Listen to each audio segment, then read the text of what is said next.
గ్రామ స్థాయిల నుంచి ప్రతి పిల్లలు క్రీడల పట్ల ఆసక్తి ఉండాలి.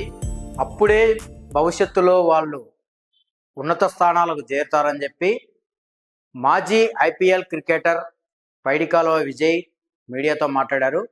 అంటే కేకేఆర్ అనే ఒక సంస్థను స్థాపించి, ఒక గ్రూప్ను స్థాపించి, దీనివల్ల ఒక క్రికెట్ టీం అంటే ఒక ఈవెంట్స్ అంటే మనము ఒక టోర్నమెంట్ కేకేఆర్ తరఫున ఒక టోర్నమెంట్ క్రియేట్ చేసి గ్రామ స్థాయి పిల్లలు కావచ్చు, అలాగే క్రికెట్ నైపుణ్యం ఉన్న ప్రతి ఒక్కరూ ఈ టోర్నమెంట్లో పాల్గొని వారి వారి నైపుణ్యాలను చూపించడం వల్ల వాళ్ళకు భవిష్యత్తులో క్రికెట్లో ఎన్నో అవకాశాలు వస్తాయి.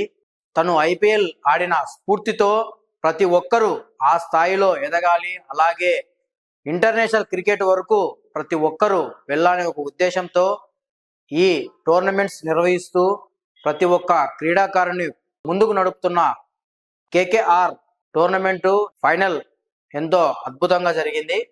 ఇప్పుడు ఆ టోర్నమెంట్ విశేషాలు కావచ్చు, ఈ టోర్నమెంటు ఎలా జరిగిందని మీడియాతో ఆ కమిటీ సభ్యులు కావచ్చు, మాజీ ఐపీఎల్ క్రికెటర్ పైడికాలువ విజయ్ కావచ్చు మీడియాతో ఏం మాట్లాడారో ఒకసారి మనం విందాం.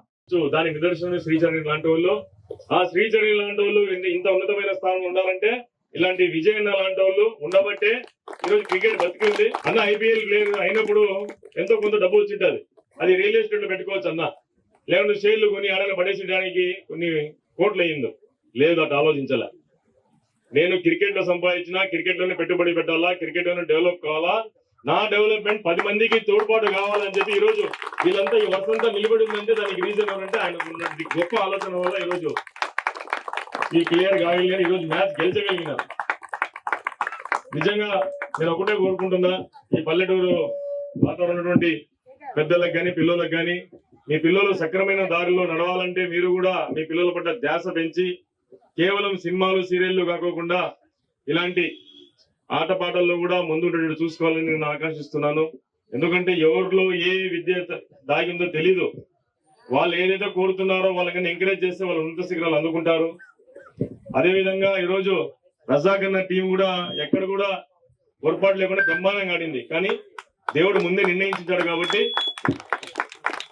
ఈ రోజు కాకుండా రేపు గెలుస్తారన్న మీ టీము. మీరు అద్భుతంగా ఆడినారు, మీ పర్ఫార్మెన్స్ సూపర్. అసలు సెమీఫైనల్ వచ్చినారంటేనే సగం విజేత మీరు.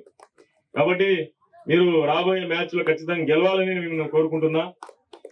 అదేవిధంగా మన జబీ అన్న టీము, జబీ అన్న ఆల్రెడీ ఫీల్డ్ లో ఉన్నాడు కాబట్టి, అన్నకు కొద్దిగా ఎక్స్పీరియన్స్ ఉండబట్టి, ఆ ప్లేయర్స్ గురించి బాగా అవగాహన ఉండబట్టి, ట్రాక్ లో ఉన్నాడు కాబట్టి ఆ చిన్న ఫార్ములాలే అన్నని ఈ రోజు గెలిపించింది. అదే విధంగా ఆ పిల్లలు కూడా వాళ్ళ వయసు మించి ఆట ఈ రోజు ఆట అన్నారు. బ్రహ్మాండంగా బౌలింగ్ చేసినారు, బ్రహ్మాండంగా ఫీల్డింగ్ చేసినారు.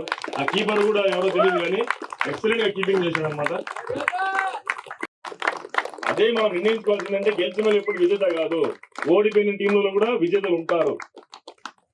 కాబట్టి మీలో కూడా ఎవరైనా సరిగ్గా ఆడుకోకుండా ఉంటే, గెలిచినా కూడా సరిగ్గా ఆడుకోకుండా వాళ్ళు కూడా డెవలప్ చేసుకుని రాబోయే రోజుల్లో మీరు ఈ రోజు 150 పెద్ద టార్గెట్ కాదు, అది నెక్స్ట్ 200 టచ్ చేయాలని నేను మనస్ఫూర్తి కోరుకుంటాం. మీ పర్ఫార్మెన్స్ పెంచండి. మీరు గ్రౌండ్ లో దిగుతే ఇంకా మేమే అన్నట్టు మనస్ఫూర్తి అంటే ధీమాగా ఆడాలని నేను ఆశ వ్యక్తం చేస్తున్నాను. మరి రాబోయే రోజుల్లో ఇలాగే మంచి మంచి క్రీడలు ప్రోత్సహిస్తూ తారిక్ భాయ్ గారు ముందుకెళ్తున్నారు. అదేవిధంగా విజయన్న గురించి ఎంత చెప్పినా తక్కువే. ఈ రోజు విజయన్న పేరు మీద ప్రీమియం లీగ్ నడుపుతున్నారంటే ఆయన గొప్పదనము ఎంత మీరే ఒకసారి ఊహించుకోవచ్చు. అంత గొప్ప వ్యక్తి కాబట్టి తారిక్ గారు అన్నగారు రికగ్నైజ్ చేసి ఈ రోజు 16వ ప్రీమియర్ లీగ్ కంటిన్యూ చేస్తున్నారు.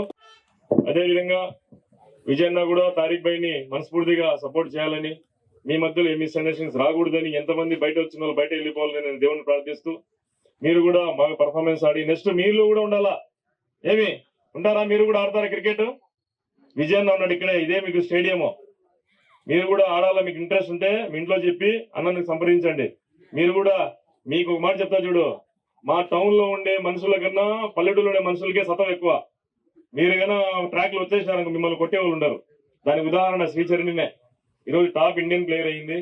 అన్న ఇంకోటి తారీఖు అన్న నేను చెప్పచ్చో తెలీదు, నెక్స్ట్ మహిళలకు కూడా 2 మ్యాచ్లు పెట్టండి నా టీమ్స్ ఉంటే. ఎక్కువ మ్యాచ్ ఉంటే 1 డే మ్యాచ్ మీరు కండక్ట్ చేయండి. విజయన్న మన వీళ్ళకే కాకుండా వాళ్ళకు కూడా రిజర్వేషన్ మనకనే ఎక్కువ ఉంది. అన్ని బస్సులు ఫ్రీ, మీకేం దానికి ఏం లే, అన్ని వాళ్ళకే ఎక్కువ మనకన్నా. కాబట్టి వాళ్ళకు కూడా ఒక రోజు ఆడవాళ్ళు కూడా కేటాయించాలని మనస్ఫూర్తి కోరుకుంటూ ఇలాంటి టోర్నమెంట్స్ మరెన్నో నడపాలని మీరందరూ ఇప్పుడు ఎట్లయితే వచ్చినారో ఇంకా బాగా ప్రోత్సహించాలని, తారీఖ్ బైన్ అయితేనేమి, విజయ్ అయితేనేమి ప్రోత్సహించాలని, అదేవిధంగా ఈ ఈవెంట్ కి స్పాన్సర్ చేసినటువంటి గొప్ప మనసున్న మహారాజులకు ధన్యవాదాలు తెలియజేసుకుంటూ ముగిస్తున్నాను. Thank you. ఛాంపియన్ అవ్వాలంటే ఇప్పుడు ఛాంపియన్ టీం అది, ఇది రన్నర్స్ టీం.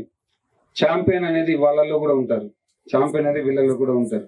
సో ఛాంపియన్ అనేది సపరేట్ గా ఎవరికి బిరుదు ఇవ్వరు. సపరేట్ గా పుట్టిన వెంటనే వీడు ఛాంపియన్ అని చెప్పలేరు. ఛాంపియన్ ఏమన్నా ఎవడు ఎప్పుడు వస్తాడు అంటే కష్టపడుకుంటూ వెళ్తే ఛాంపియన్ అవుతాడు. ఒక రెస్పాన్సిబిలిటీతో తనది నాదే ఇది కర్తవ్యం, నేనే చేయాలా, నేనే దీన్ని ఫైట్ చేసి నేనే గెలిపించాలా, నేనే దీన్ని పని చేయాలా, ఏదైనా సెల్ఫ్ మనం చేయాలని ఎప్పుడైతే మనం సెల్ఫ్ గా అనుకుంటామో అప్పుడు వాడు ఛాంపియన్ అవుతాడు. టీం ఛాంపియన్ అవుతుందంటే టీం అంతా ఛాంపియన్స్ కాదు, టీమ్ లో ఒకటే ఛాంపియన్ ఉంటాడు. ప్రశాంత్ ఈరోజు మ్యాచ్ కొట్టాడు. Prashant and Supreeth bowling well. So Prashant batting చేయడం వల్ల టీము ఒక స్టాండర్డ్ లో నిలబడింది. ఇటుపక్క పర్పుల్ టీమ్ లో కూడా బౌలింగ్ లో చాలా బాగా వేసి వీళ్ళని మాక్సిమం కట్టడి చేయడానికి ట్రై చేశారు. తక్కువ రన్స్ కి వాళ్ళని డిఫెండ్ చేశారు. కానీ ఇటుపక్క వచ్చేసి వికెట్స్ పడుతూ వచ్చాయి, కంటిన్యూగా వికెట్స్ రన్స్ వెళ్తున్నాయి, వికెట్స్ పడుతున్నాయి. సో అక్కడ మనకి ఛాంపియన్ ప్లేయర్స్ అనేది ఒకరితోనే కాదు, ఆ ఛాంపియన్ ప్లేయర్ కి ఒక సపోర్ట్ ఉంటేనే ఛాంపియన్ అవుతాం, టీమ్ ఛాంపియన్ అవుతుంది. సో ఈ దీంట్లో వచ్చేసి చిన్న చిన్న పొరపాట్ల వల్ల ఒకరు ఛాంపియన్ అవుతారు, ఒక టీం వచ్చేసి రన్నర్ అవుతుంది. ఎందుకంటే దీంట్లో గెలుపులు ఓటములు అనేటి రెండు ఉన్నప్పుడు ప్లస్ అండ్ మైనస్ అనేది ఉంటది. కాబట్టి ఎవరు మైనస్ చేసుకుంటే వాళ్ళు ఓడిపోతారు, ప్లస్ ఎవరు చేసుకుంటే వాళ్ళు విన్ అవుతారు. సో నేను చెప్పేది ఏంటంటే ఈ ప్రీమియర్ లీగ్ జరుగుతూనే ఉంటాయి, మీరందరూ యూనిటీగా ఉండాలంటే మనమందరము ఇది మన టీము, ఇది మన లీగ్, మనమందరం కలిసికట్టుగా ఆడుతున్నాం అనేది మీరందరూ తీసుకుంటేనే అవుతుంది. ఎవరైనా మనసుకు తీసుకుంటే అది ఒకరితో పోదు, ఆ ఒకడు ఇంకొకటి చెప్తారు, చైన్ అవుతుంది. లైక్ స్టాలిన్ అనుకుంటా. సో ఆ ముగ్గురు చెవులు కొట్టుకుంటారు, దానివల్ల నెగిటివ్ స్టార్ట్ అయిపోతుంది. సో ఒక టైంలో నేను ఎందుకురా బాబు ఈయన నా పేరు తీసుకుంటా లీక్ చేస్తున్నాడు అనిపించేది. ఎందుకంటే చిన్న చిన్న పొరపాట్లు, చిన్న చిన్న మిస్అండర్స్టాండింగ్స్. సో ఈ టోర్నమెంట్ల వల్ల ఒకరిలో ఒకరికి విడిపోవడము, ఒకరి ఫ్రెండ్స్ క్లోజ్ ఫ్రెండ్స్ కూడా విడిపోవడము, క్లోజ్ ఫ్రెండ్స్ ఒకరికొకరు మాట్లాడుకోకపోవడము ఇలా జరుగుతుంది. ఎందుకు అది జరుగుతుంది అనేది మీ మనసుకి ఇస్తున్నా. నేనైతే నా క్యారెక్టర్ అయితే నన్ను తిట్టినోడైనా నన్ను కొట్టినోడైనా నన్ను వెనకలు ఏం మాట్లాడి నేను దగ్గర తీస్తా, నేను ఎవరైనా కానీ. ఎందుకంటే నాకు అట్లా ఇచ్చినాడు భయపడుతూ. ఇందాకే చెప్పాడు పల్లెటూరు వాళ్ళకే చాలా సత్తా ఉంటుంది అనేసి మనసురైనా. ఎందుకంటే పల్లెటూరు నుంచి వచ్చినదని కాదు ఇంపార్టెంట్, గ్రాస్ రూట్ లెవెల్ నుంచి వచ్చిన వాళ్ళకి అదే క్యారెక్టర్ ఉంటుంది. ఎవరైనా ఇక్కడ అందరూ గ్రాస్ రూట్ నుంచి వచ్చిన వాళ్ళే నాకు తెలిసి. ఎవరు పుడతానే అందరూ బంగారు మళ్ళీ వేసుకొని వజ్రాలతో రాలేదు. సో మనం క్రికెటర్ అందరం కాబట్టి క్రికెట్ ని నమ్ముకొని క్రికెట్ కోసమే ఫైట్ చేస్తున్నాం కాబట్టి ఇదంతా జస్ట్ ఫర్ ఎంజాయ్మెంటే మనకి. దీని వల్ల మనమేమి వరల్డ్ కప్ ఏం గెలవట్లేదు. ఈడ పన్ను ఉంది, ఈ పన్ను మనం ఎంజాయ్ అంతే, ఈ రోజుకి అయిపోయింది. మళ్ళీ నెక్స్ట్ డే నుంచి మన ఫ్రెండ్స్ అందరూ రోజువారీ పనులకు వెళ్తాము, ఎవ్రీడే మనకి మన ఫ్రెండ్స్ ని కలుస్తాము, ఛాయ్ తాగుతాం, రారా అక్కడికి వెళ్దాం. ఇది రొటీన్ గా న్యాచురల్ గా ఉండిపోవాలి. ఏదో ఈ టోర్నమెంట్ జరిగిపోయింది, వీటికి నాకు పడలేదు, ఇంకా వీటితో నాకు సంబంధం లేదు అన్నట్టు ఉండకూడదు. నా పర్సనల్ ఒపీనియన్ బ్రదర్. ఏమన్నా తప్పుకోమంటే మీరందరూ తారీఖు పోయే తరపు నుంచి నాది పెద్ద హృదయపరంగా. సో ఈరోజు విజయ్ ప్రీమియర్ లీగ్ మన కడప నగర Don Bosco cricket grounds first time launch అయింది.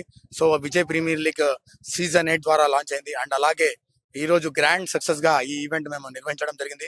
ఈ ఈవెంట్ మెయిన్ ఎందుకు నిర్వహించినామంటే మన పైడి కాల్వ విజయ్ కుమార్ గారు ఎవరైతే ఐపీఎల్ స్టార్ ఉన్నారో, సో ఆ ఐపీఎల్ దాదాపు 3-4 ఇయర్స్ ఆడి, అండ్ అలాగే దాని తర్వాత రంజీ దాదాపు 14 to 18 ఇయర్స్, దాదాపు 18 ఇయర్స్ వరకు రంజీ టోర్నమెంట్ ఆడి, అండ్ అలాగే మన ఆంధ్రాకి హైయెస్ట్ వికెట్ టేకర్ 271 వికెట్స్ తీసిన హైయెస్ట్ వికెట్ టేకర్ మన ఆంధ్రాకి మన విజయ్ కుమార్ గారికి ట్రిబ్యూట్ ఇవ్వాలని ఈ ఈవెంట్ మనము ఇక్కడ నిర్వహించడం జరిగింది. అండ్ అలాగే ఇది సీజన్ 8 విజయ్ ప్రీమియర్ లీగ్ తో. అండ్ అలాగే దాని తర్వాత మనకు ఈ లీగ్ నిర్వహించడానికి ముఖ్య కారణం ఏమంటే బ్లడ్ డొనేషన్ అవేర్నెస్ మనం పెంచాలని. ఎందుకంటే బ్లడ్ డొనేషన్ మేము చూస్తుంటాం, ఆల్ ద టైమ్స్ మెసేజెస్ వస్తుంటాయి, ఏ పాజిటివ్ కావాలా, బి పాజిటివ్ కావాలా. అది మా ఒక్కరి వల్ల కాదు. సో అందుకోసము ప్రతి ఒక్కరు సామాజిక బాధ్యత తీసుకోవాలా. సో సామాజిక బాధ్యత తీసుకున్నప్పుడే వాళ్ళు రక్తదానం అనేది కొంచెం విస్తృతంగా పెరుగుతుంది. సో దానికోసం ఒక ఈ విజయ ప్రీమియర్ ఇక్కడ నిర్వహించడం జరిగింది మేము.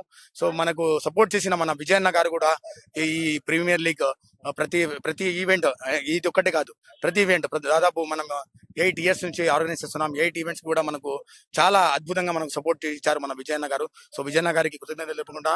అండ్ అలాగే ఈ ఈవెంట్ కి ఎవరైతే మనకు స్పాన్సర్ చేశారో వాళ్ళందరికీ కూడా పేరు పేరు నా కృతజ్ఞతలు. గెస్ట్ ఎవరైతే వచ్చినారో వాళ్ళందరికీ కూడా థ్యాంక్ యూ వెరీ మచ్.